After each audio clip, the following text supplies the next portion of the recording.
คือบริเวณทางลงหลังถ้ำวัดผาเด่นเด่นี่ตอนนึงผู้ข้าถ่ายตอนมาเลยบ้านนี้ถ่ายตอนเมื่อได้บ้านนี้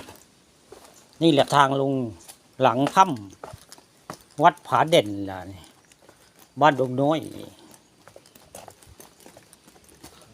ตอนเช้าวันนี้ผู้ข้ามาวัดถ้ำผาเด่นได้ตอนบ้าก็ถ่ายได้ตอนเมื่อก็ถ่ายนี่ทางเมื่อเด่นทางเมื่อวัดถ้ำผาเด่นลงจากหลังถ้ำไว้ง่ายนี่คือทางลงมาแหละ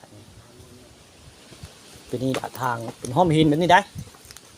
เป็นห้อมหินแบบนี้แหละนี่ทางลงทางขึ้นทางลงไปเลยหลังถ้ำนี่แหละหลังถ้ำวัดผาเด่นแล้วนี่ทางขึ้นหลังถ้ำนี่มองนึงได้ถ้ำนี่มองนึงพุ่นอันนี้ทางขึ้นถ้ำหลังถ้ำก็แม่นอยู่แต่ไปขึ้นหลังเนี่ยถ้ำอยู่ขึ้นหลังถ้ำอันนี้ถ้ำรียงพอได้ทางมาพอได้ถ้ำผาเด่นทางเข้าถ้ำนะแต่บุคคลบอกล้าเข้าไปดอกนี่แหละทางขึ้นหลังถ้ำวัดผาเด่นนะนี่เป็นแบบนี้แหละไผ่ประจักษ์บุคคลพาทองคำพาชมเอามาให้เบิ่งทางขึ้นหลังถ้ำวัดผาเด่นบ้านดงน้อย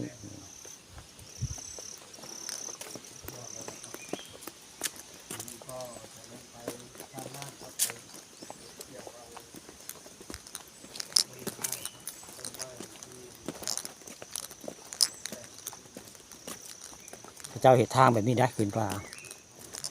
ทางย่างพอจะไปมาเที่ยวผาเด่นต้องจะเห็นห้อยพระบาทก็ต้องย่างมาทางนี้ได้ขึ้นมาฮอดโบสถ์แล้วก็เลี้ยวซ้ายย่างขึ้นมาเลยยังไงเขาจะเห็นหลังถ้ำวัดผาเด่นต้องมาทางนี้จังสิเห็นทางขึ้นหลังถ้ำวัดผาเด่น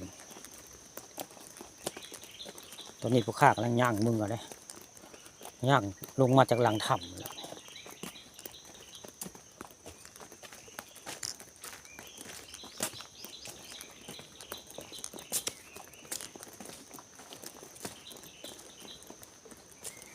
นี่แหละคือทางมาแต่หลังถ้ำวัดผาเด่นเป็นแบบนี้แหละ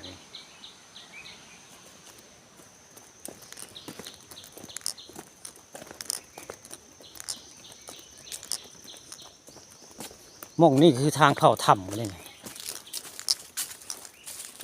นี่แหละทางเข้าถ้ำวัดผาเด่นแหละนี่แหละที่ทางเข้าถ้ำผู้ได้นี่ทางเข้าถ้ำวัดผาเด่นแหละนี่